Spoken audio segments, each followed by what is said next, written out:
Hello friends, मैं शशि एक बार फिर से आप सभी का स्वागत करती हूँ आपके अपने चैनल शशि विद जी के क्लासेज में। फ्रेंड्स, हम लोग आज पढ़ेंगे ब्रह्मांड विज्ञान। इससे पहले हम लोगों ने जाना था ज्योग्राफी में भूगोल शब्द की उत्पत्ति कहाँ से हुई, इसके जो बेसिक पॉइंट थे, ये किस भाषा से लिया गया, ये कितने शब्दों की मेल से बना है, इन सभी पॉइंटों को हम लोगों ने क्लियर किया था। आज हम लोग पढ़ेंगे ब्रह्मांड विज्ञान यानी ब्रह्मांड की उत्पत्ति। ठीक है, उससे पहले जो बेसिक पॉइंट बनते हैं, जो पूछा भूगोल के पिता कौन है, आधुनिक भारत भूगोल के पिता कौन है, प्राचीन प्रादेशिक भूगोल के पिता कौन है, तो इन सभी को आप लोग पहले नोट कीजिए। इसके बाद हम लोग आगे बढ़ेंगे, फिर पढ़ेंगे हम लोग ब्रह्मांड की उत्पत्ति। ठीक है, चलिए तो पहला पॉइंट बनाइएगा। पहला पॉइंट बनेगा प्राचीन व्यवस्थित भूगोल के पिता कौन है।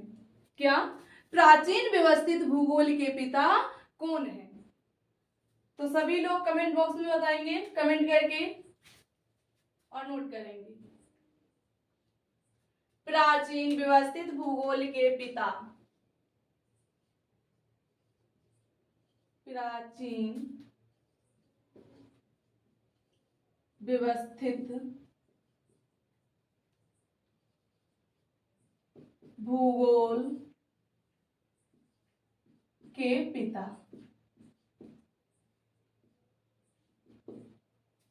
तो प्राचीन भूगोल के पिता, अगर ये पूछ दिया जाए कि आधुनिक व्यवस्थित भूगोल के पिता, आधुनिक व्यवस्थित भूगोल के पिता। अब यहीं पर एक प्रश्न और पड़ेगा, अगर पूछा जाए आपसे कि प्राचीन प्रादेशिक भूगोल के पिता कौन है, क्या पूछा जाए? प्राचीन प्रादेशिक भूगोल के पिता कौन है? प्राचीन प्रादेशिक भूगोल के पिता। अगर यही पूछ दिया जाए कि आधुनिक प्रादेशिक भूगोल के पिता कौन है, या किसे कहा जाता है आधुनिक प्रादेशिक भूगोल के पिता किसे कहा जाता है या किसको माना जाता है, तो सभी लोग ध्यान देंगे। जो प्रादेशिक भूगोल के पिता है, या फिर प्राचीन व्यवस्थित भूगोल के पिता है, या फिर आधुनिक व्यवस्थित भूगोल के पिता है, या फिर आधुनिक प्रादेशिक भूगोल के पिता है, इनको हम लोग अभी क्लियर करेंगे। ठीक है, तो देखिए इसमें जो प्राचीन व्यवस्थित भूगोल के पिता हैं, ये हैं इरोटोस्थनीज। कौन है? इरोटोस्थनीज। इरोटोस्थनीज।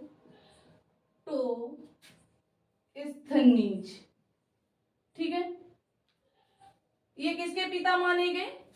प्राचीन व्यवस्थित भूगोल के जनक कौन है? इरोटोस्थनीज। इसके बाद पूछा जाए कि आधुनिक व्यवस्थित भूगोल के पिता कौन है, तो आधुनिक व्यवस्थित भूगोल के पिता हो जाएंगे अलेक्जेंडर। कौन होंगे? Alexander von Humboldt. Alexander von Humboldt.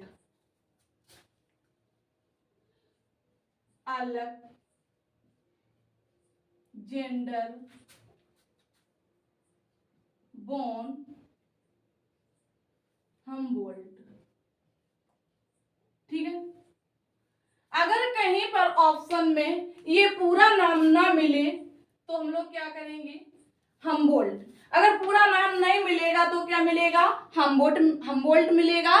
तो हम लोग इसको सही करेंगे, क्लिक करेंगे। ठीक है, इसके बाद नेक्स्ट प्रश्न है कि प्राचीन प्रादेशिक भूगोल के पिता कौन है। तो प्राचीन प्राचीन प्रादेशिक भूगोल के पिता हैं हिकेटियस। किसे माना गया है? हिकेटियस को। हिकेटियस को प्राचीन प्रादेशिक भूगोल का पिता माना गया है। इसके बाद आधुनिक प्रादेशिक भूगोल के पिता किसको माना गया है? तो आधुनिक प्रादेशिक भूगोल के पिता माना गया है कार्ल रिटर को। किसको माना गया है? कार्ल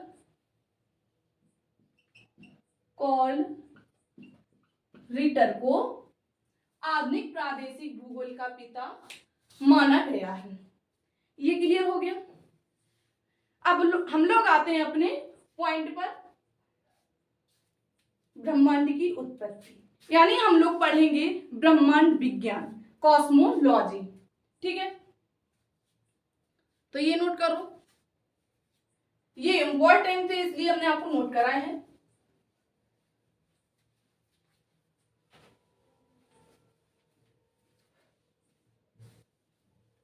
नेक्स्ट पॉइंट बनाओ। नेक्स्ट पॉइंट बनेगा हमारा इसमें ब्रह्मांड विज्ञान।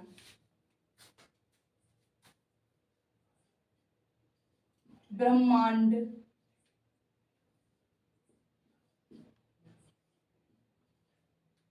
विज्ञान क्या है?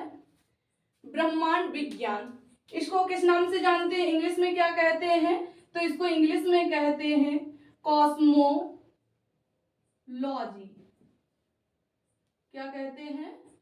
कॉस्मोलॉजी। ठीक है, ये है ब्रह्मांड विज्ञान। अब हम लोग जानेंगे इसमें जो ब्रह्मांड है इसको क्या कहा जाता है, इसको इंग्लिश में क्या कहते हैं? तो इसका इंग्लिश वर्ड बनेगा यूनिवर्स। इसको क्या कहते हैं? यूनिवर्स।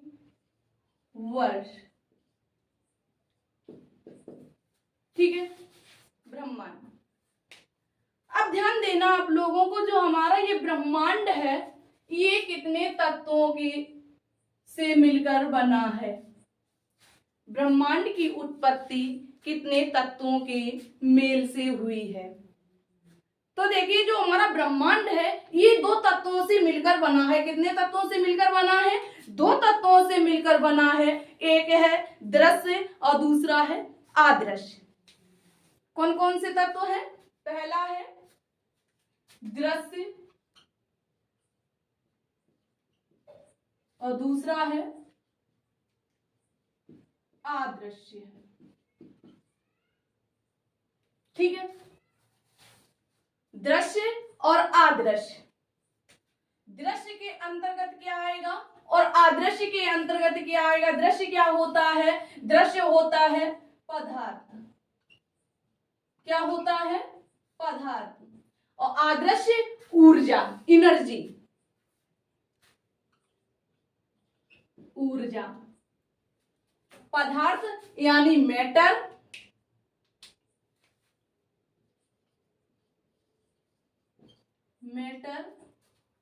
और ऊर्जा एनर्जी। ठीक है, अब देखिए जो ब्रह्मांड में जो दृश्य है या पदार्थ है, दृश्य का मतलब जो पदार्थ होते हैं वो हम लोगों को दिखाई पड़ते हैं, और जो ऊर्जा होती है, पावर होती है, एनर्जी होती है, वो किसी को दिखाई पड़ती है, वो किसी को नहीं दिखाई पड़ती, इसीलिए इसको कहा गया है अदृश्य। ठीक है, पदार्थ क्या होते हैं? ब्रह्मांड में उपस्थित तत्व जो दिखाई पड़ते हैं। क्या है? ब्रह्मांड में जो उपस्थित तत्व हैं, दिखाई पड़ते हैं, वो क्या हमारे पदार्थ होते हैं। ठीक है, ब्रह्मांड में उपस्थित पदार्थ जो दिखाई पड़ते हैं, जो दिखाई पड़ते हैं, क्या होते हैं? पदार्थ होते हैं और अदृश्य क्या होता है, जो ब्रह्मांड में उपस्थित पदार्थ दिखाई नहीं देते हैं, क्या होता है, ऊर्जा या अदृश्य होता है। ठीक है, वे पदार्थ, वे तत्व जो ब्रह्मांड में, वे पदार्थ जो ब्रह्मांड में उपस्थित तो है, क्या है, उपस्थिति तो है, परंतु दिखाई नहीं पड़ते हैं। क्या होता है, दिखाई नहीं पड़ते हैं। ठीक है, जो दिखाई नहीं पड़ते क्या होती है, ऊर्जा, एनर्जी होती है। ठीक है, पदार्थ और ऊर्जा का मिश्रण ही क्या कहलाया, ब्रह्मांड कहलाया। किसका मिश्रण, पदार्थ और ऊर्जा का मिश्रण। पदार्थ और ऊर्जा का मिश्रण, ऊर्जा का मिश्रण क्या बना, क्या कहलाया, ब्रह्मांड कहलाया। ठीक है, ब्रह्मांड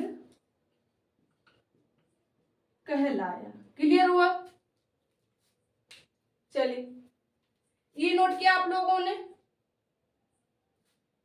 अब देखिए जो हमारा ब्रह्मांड है,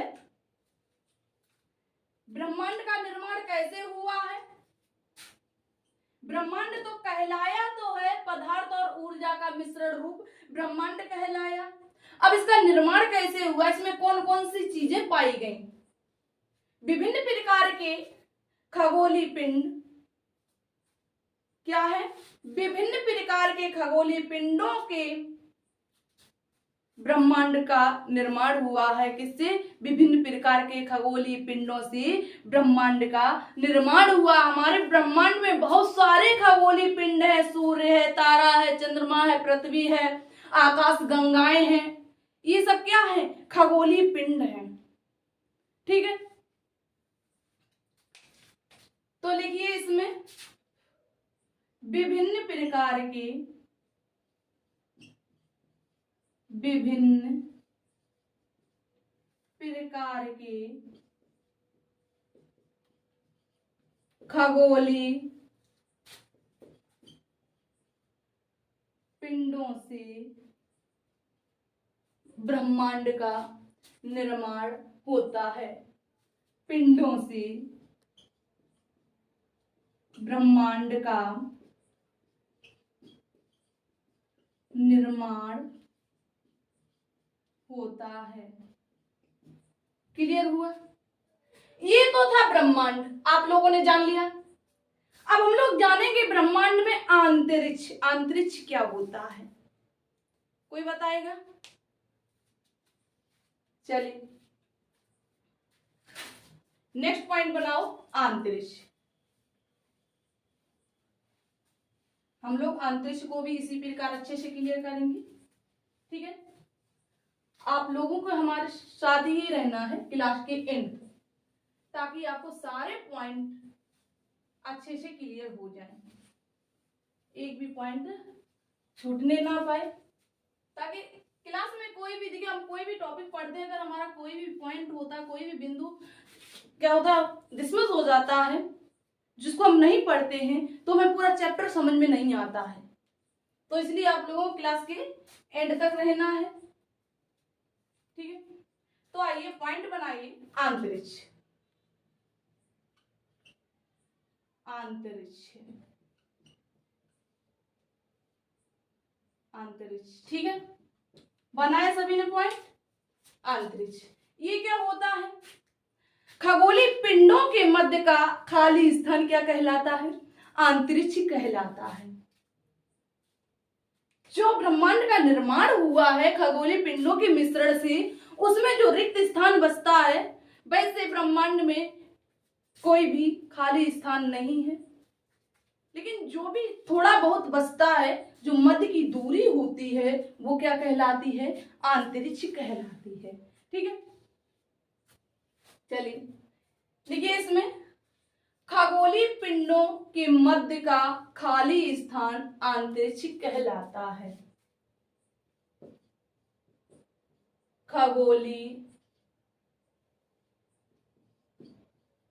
पिंडों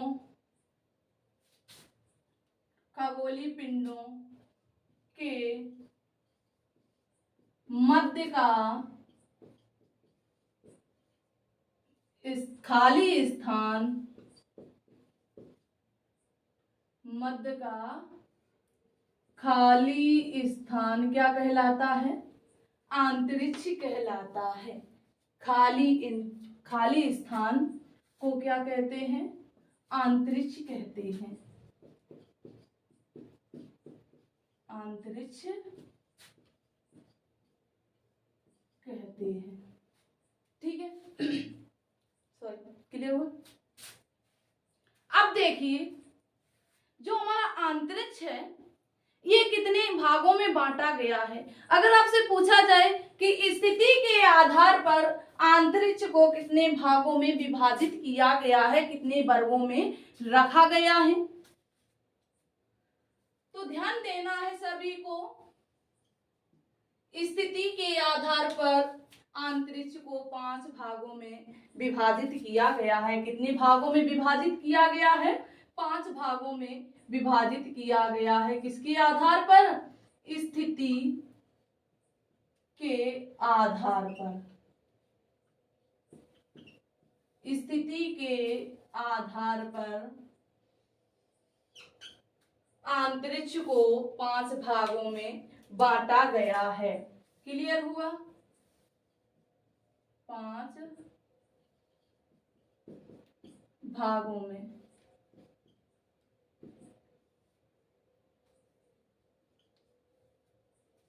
अब देखिए कौन कौन से भाग हैं। पहला है जियो स्पेस। कौन सा है? जियो स्पेस। ये क्या होता है? जियो स्पेस।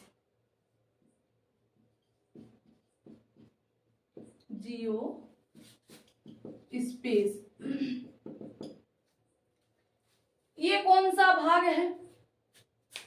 तो पृथ्वी की सतह से, जो हमारी पृथ्वी है इसकी सतह से 100 किलोमीटर तक का भाग क्या कहलाता है? जियो स्पेस कहलाता है।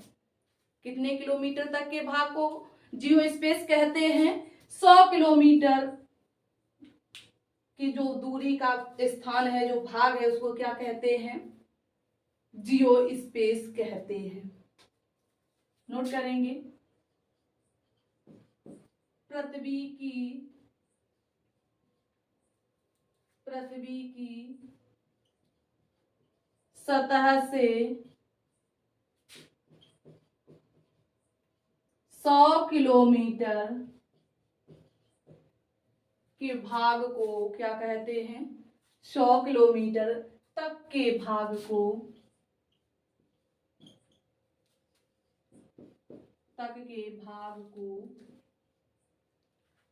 जियो स्पेस कहा जाता है। ठीक है, और दूसरा क्या है? दूसरा है सेल्स ल्यूनर स्पेस। क्या है? Cislunar space. ये कौन सा भाग होगा ब्रह्मांड अंतरिक्ष का? सेल्स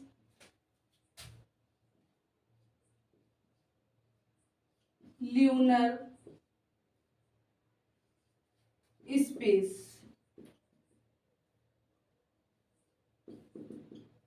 ये अंतरिक्ष का कौन सा हिस्सा है? तो इसमें सूर्य के चुंबकीय, सॉरी, जिसका मतलब होता है इसमें चंद्रमा। क्या होता है? इसमें जिसका मतलब होता है चंद्रमा। ठीक है, तो ये क्या होता है? पृथ्वी की सतह से 100 किलोमीटर चंद्रमा के मध्य का भाग क्या कहलाता है? सिसल्यूनर कहलाता है। किसकी सतह से? पृथ्वी की सतह से। नोट करेंगे साथ साथ, हम भी नोट करते हुए चलेंगे। पृथ्वी की सतह से 100 किलोमीटर चंद्रमा के मध्य का भाग, चंद्रमा के मध्य का भाग क्या कहलाता है?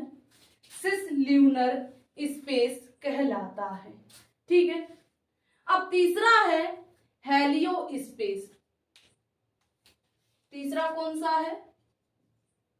तीसरा है हेलियो स्पेस। इसमें क्या होता है?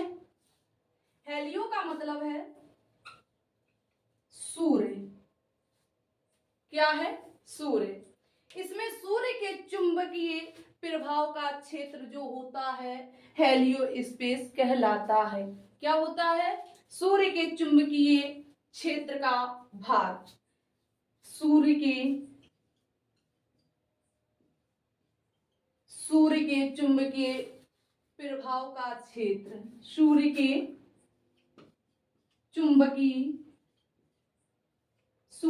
चुंबकीय प्रभाव का क्षेत्र। ठीक है, 3 हो गए। अब चौथा कौन सा है? चौथा है इंटरस्टेलर स्पेस। चौथा कौन सा है? चौथा भाग है Interstellar space. Interstellar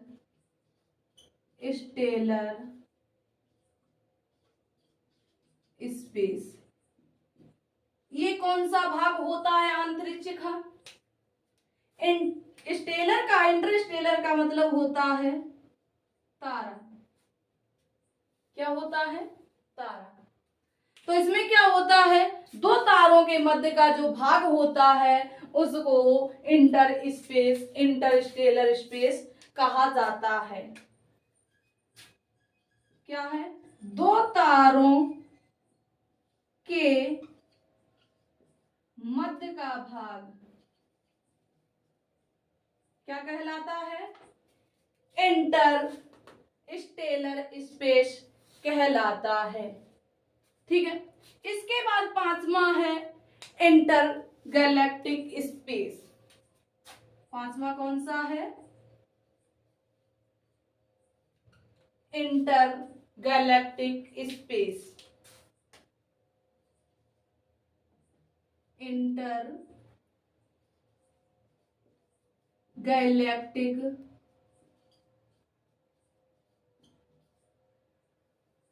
space. Galactic का मतलब क्या होता है? आकाश गंगा, यानी गैलेक्सी, आकाश गंगा। आकाश गंगा। इसमें क्या होता है? ये कौन सा भाग होता है? तो ये होता है 2 आकाश गंगाओं के मध्य का भाग। क्या कहलाता है? Intergalactic space. आपको पता है जो हमारा ब्रह्मांड है इसमें बहुत सारी आकाश गंगाएं हैं। जो बहुत सारी आकाश गंगाएं हैं उनके मध्य में जो स्पेस बचता है, जो दूरी बचती है, उसको क्या कहा जाता है? इंटरगैलेक्टिक स्पेस कहा जाता है। ठीक है। 2 आकाश गंगा के मध्य का भाग। क्लियर हुआ? क्या कहलाता है? इंटरगैलेक्टिक स्पेस कहलाता है। क्लियर हो गया ये? तो ये तो थे अंतरिक्ष के भाग स्थिति के आधार पर किस स्थिति में कौन सा भाग होगा, इसे किस नाम से जानेंगे। जियो स्पेस पृथ्वी की सतह से 200 किलोमीटर तक का भाग, सिस ल्यूनर स्पेस पृथ्वी की सतह से 100 किलोमीटर चंद्रमा के मध्य का भाग, हेलियो स्पेस सूर्य के चुंबकीय प्रभाव का क्षेत्र, इंटर स्पेस 2 तारों के मध्य का भाग और इंटरगैलेक्टिक स्पेस 2 आकाश गंगाओं के मध्य का भाग। क्लियर हो गए? नोट कीजिए सभी लोग, स्क्रीनशॉट ले लीजिएगा। ठीक है, चलिए ले ली सभी ने स्क्रीनशॉट। अब हम लोग नेक्स्ट पढ़ेंगे ब्रह्मांड की उत्पत्ति। हम लोगों ने ब्रह्मांड भी जान लिया है, ब्रह्मांड के बाद अंतरिक्ष भी जान लिया है। अंतरिक्ष क्या होता है? खगोलीय पिंडों के मध्य का जो खाली स्थान है क्या कहलाता है? अंतरिक्ष कहलाता है। ठीक है, उसकी स्थिति भी जान ली है। अब हम लोग जानेंगे ब्रह्मांड की उत्पत्ति के प्रमुख सिद्धांत।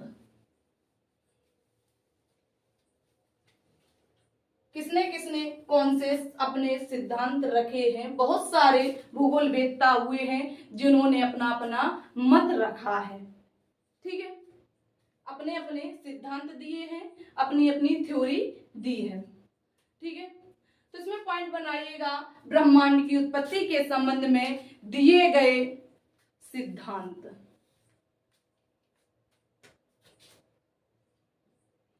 ब्रह्मांड की उत्पत्ति के संबंध में दिए गए सिद्धांत। ठीक है, सभी लोग पॉइंट बनाओ। किस भूगोलवेत्ता ने कौन सा सिद्धांत दिया है, किस प्रकार अपनी थ्योरी को प्रदर्शित किया है, इसमें हम लोग जानेंगे। तो सबसे पहले भूगोलवेत्ता हुए, सबसे पहले व्यक्ति हुए हैं जिन्होंने अपना मत रखा, जिन्होंने अपनी थ्योरी दी है, वो हैं क्लॉडियम टॉलमी। कौन है? क्लॉडियम टॉलमी। पहले ऐसे व्यक्ति हुए हैं जिन्होंने ब्रह्मांड विज्ञान के क्षेत्र में अपना सिद्धांत दिया है। कौन है? क्लॉडियम टॉलमी।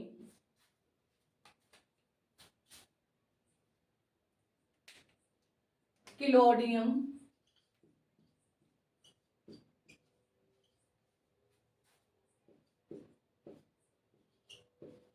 टॉलमी।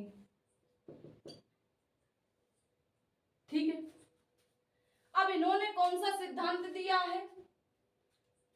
जो क्लॉडियम टॉलमी है, इन्होंने अपना सिद्धांत दिया है ब्रह्मांड पृथ्वी केंद्रित संकल्पना। कौन सा सिद्धांत दिया? यहां से प्रश्न पूछा जाता है और प्रश्न में दे दिया जाएगा कि निम्न में से टॉलमी का सिद्धांत बताइए, इन्होंने किस प्रकार की संकल्पना दी है। तो सभी को अच्छे से क्लियर करते हुए चलना है, ध्यान से पढ़ते हुए चलना है। ठीक है, तो इन्होंने अपना सिद्धांत दिया था ब्रह्मांड पृथ्वी के केंद्रित संकल्पना का सिद्धांत। ब्रह्मांड पृथ्वी के केंद्रित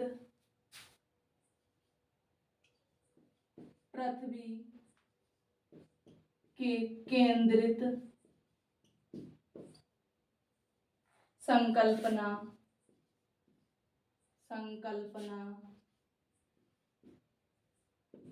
का सिद्धांत।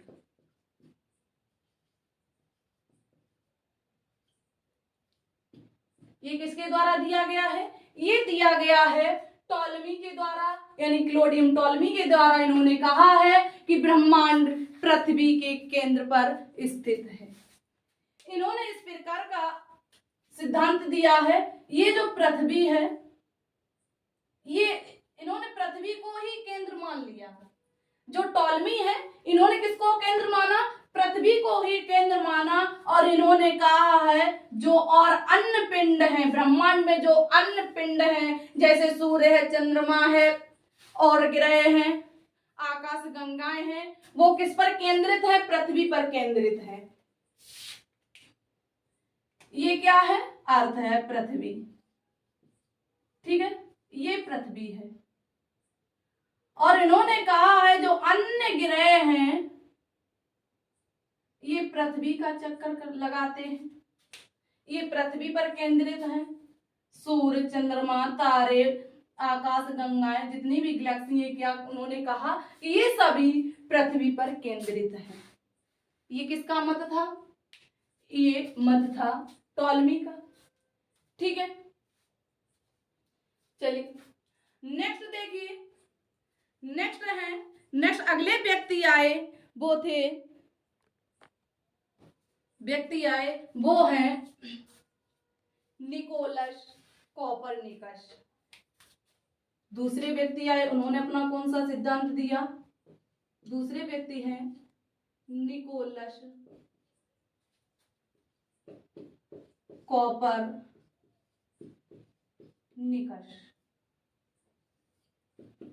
इन्होंने किस प्रकार का सिद्धांत दिया? तो कोपरनिकस ने सिद्धांत दिया सूर्य केंद्रित है। क्या है? ब्रह्मांड जो है सूर्य केंद्रित है। इन्होंने बिल्कुल सही सिद्धांत दिया। कुछ दिनों तक ये सिद्धांत माना गया, लेकिन इनके बाद दूसरे व्यक्ति आए निकोलस कोपरनिकस। इन्होंने सिद्धांत दिया कि जो ब्रह्मांड है वह सूर्य केंद्रित है। कैसा बताया इन्होंने? सूर्य केंद्रित है। इन्होंने बताया कि जो ब्रह्मांड में जितने भी खगोलीय पिंड हैं वह किस पर केंद्रित हैं? वह सभी सूर्य पर केंद्रित हैं। तारे, पृथ्वी, ग्रह, उपग्रह, आकाश गंगाएं, जो कुछ भी है हमारे ब्रह्मांड में, सब किस पे केंद्रित हैं? सूर्य पर केंद्रित है। ठीक है, क्या? ग्रह, उपग्रह, आकाश गंगा, ये सभी किस पर केंद्रित हैं? ये सभी सूर्य पर केंद्रित हैं। इन्होंने अपना सही मत दिया। अब हम लोग अब भी जो खगोलवेत्ता हैं, जो भूगोलवेत्ता हैं, अध्ययन करते हैं तो इन्हीं की संकल्पना पर अध्ययन करते हैं। हम लोग जो पढ़ते हैं इन्हीं की संकल्पना पर आधारित सिद्धांतों को पढ़ते हैं। ठीक है, इसके बाद अगले व्यक्ति आए गैलीलियो। इन्होंने अपना मत क्या दिया? नेक्स्ट व्यक्ति आए गैलीलियो। गैलीलियो एक ऐसे व्यक्ति हैं जिन्होंने टेलीस्कोप से ब्रह्मांड का अध्ययन किया। किससे किया? टेलीस्कोप से ब्रह्मांड का अध्ययन किया। गैलीलियो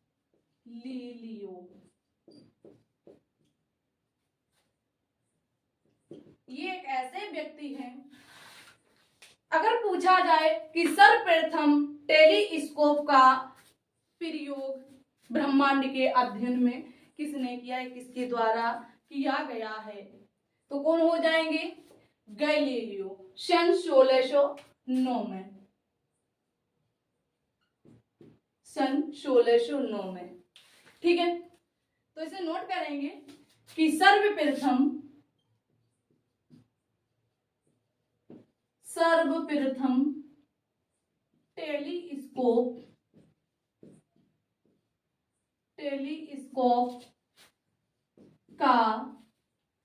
टेलीस्कोप का प्रयोग या टेलीस्कोप से अध्ययन किया। किसका अध्ययन किया? ब्रह्मांड का अध्ययन किया टेलीस्कोप की सहायता से, टेलीस्कोप की सहायता से किसका अध्ययन किया? ब्रह्मांड का अध्ययन किया, ब्रह्मांड का अध्ययन किया। ठीक है, क्लियर हुआ? इन्होंने देखिए टेलीस्कोप से कितने ग्रहों का अध्ययन कर लिया था। ब्रह्मांड के साथ साथ इन्होंने कई ग्रहों की भी खोज की थी। ये है हमारी पृथ्वी। इन्होंने पृथ्वी से ही सभी ग्रहों का अध्ययन किया, या कहें ब्रह्मांड का ही अध्ययन किया। कहां से इन्होंने केंद्र माना? पृथ्वी। ठीक है, अगर इन्होंने पृथ्वी से इस तरफ देखा तो इनको कौन सा ग्रह दिखाई दिया? मंगल ग्रह, मंगल। फिर और मंगल के बाद बृहस्पति, बृहस्पति, बृहस्पति के बाद शनि। फिर इन्होंने इधर देखा, दिशा विपरीत यानी दिशा बदली, तो इन्होंने इधर कौन सा ग्रह देखा? मंगल ग्रह, सॉरी शुक्र ग्रह आएगा इधर, शुक्र ग्रह। इसके बाद बुध ग्रह। कौन सा ग्रह देखा? बुध ग्रह। तो पूछा जाए कि गैलीलियो ने कौन कौन से ग्रहों का अध्ययन किया या खोज की, तो पृथ्वी, शुक्र, बुध, मंगल, बृहस्पति, शनि आदि ग्रहों का अध्ययन किया। ठीक है, इसके बाद अगले व्यक्ति आए विलियम हर्शेल। कौन आए? William Herschel. इन्होंने अपना सिद्धांत किस प्रकार रखा? William Herschel.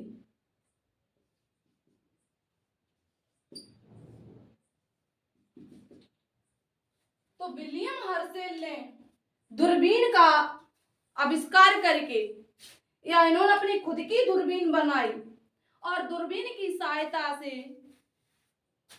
ये पता लगाया कि हमारा जो सौर मंडल है ये एक आकाश गंगा का एकमात्र भाग है, खुद की दूरबीन से। ठीक है, इन्होंने किस प्रकार पता लगाया? खुद की बनाई दूरबीन से, अपनी दूरबीन से, अपनी दूरबीन से पता लगाया कि हमारा सौर मंडल, क्या हमारा सौर मंडल एक आकाश गंगा का, एक आकाश गंगा का एकमात्र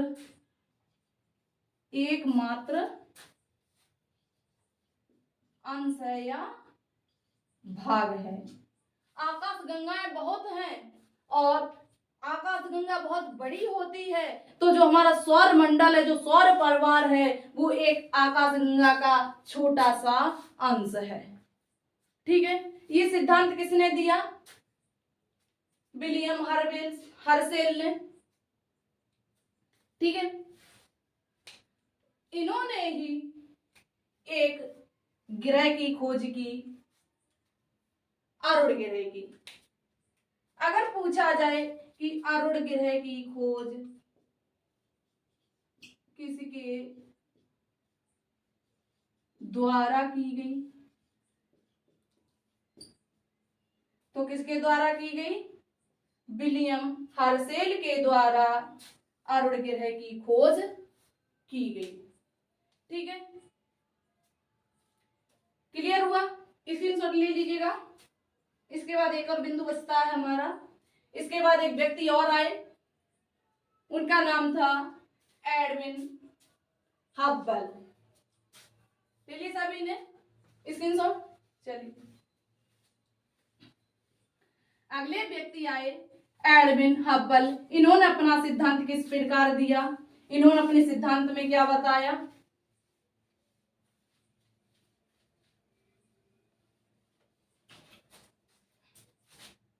एडविन हब्बल।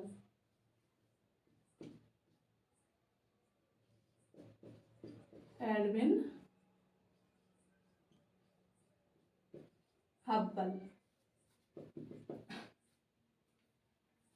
एडविन हब्बल के द्वारा बिग बैंग सिद्धांत से पहले ही बताया गया था कि ब्रह्मांड का निरंतर विस्तार हो रहा है।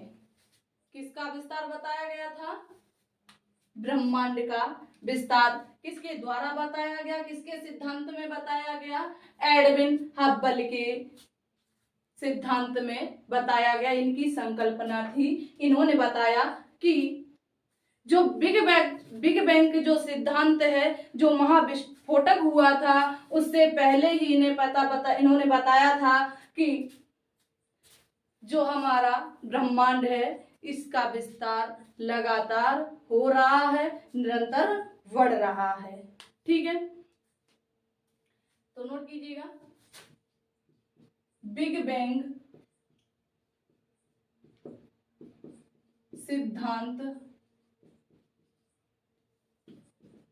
से पहले ही बताया था कि ब्रह्मांड का लगातार विस्तार हो रहा है।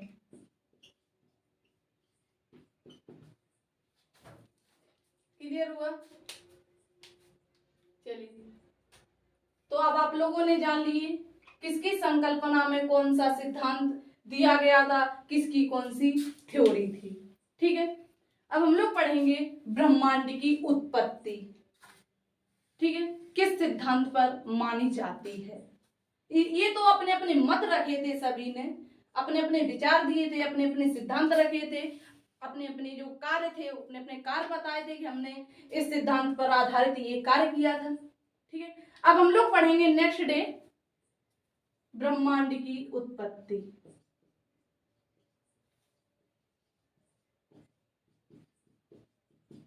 ब्रह्मांड की उत्पत्ति पढ़ेंगे हम नेक्स्ट क्लास में। आज की क्लास यहीं तक। उम्मीद करती हूं जितना हमने आपको बताया है, समझाया, आपको अच्छे से समझ में आया होगा। ठीक है, अगर आपको क्लास समझ में आती है तो सभी लोग एक बार कमेंट करके जरूर बताएंगे कि आपको क्लास कैसी लगी, और एक बार सभी लोग क्लास को शेयर करेंगे, लाइक करेंगे। जो साथी इस क्लास में नए जुड़े हैं, पहली बार आए हैं, वो हमारे चैनल को सब्सक्राइब कर लें ऐसी ही बेस्ट इंपॉर्टेंट वीडियो पाने के लिए। धन्यवाद।